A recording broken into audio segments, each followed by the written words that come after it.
Sangalkam, à 35 km de Dakar.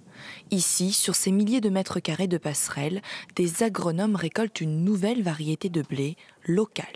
C'est la dernière étape d'une expérimentation entamée il y a plusieurs années qui pourrait changer la donne dans le pays.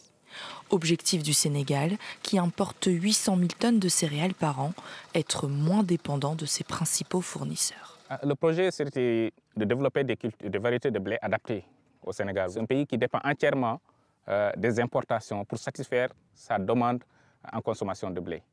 Et les deux principaux fournisseurs du Sénégal, c'est la Russie et l'Ukraine. Vous voyez donc là, la problématique se pose.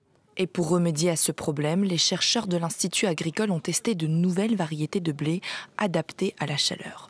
3 sont importées d'Égypte et la 4e est développée par l'Institut.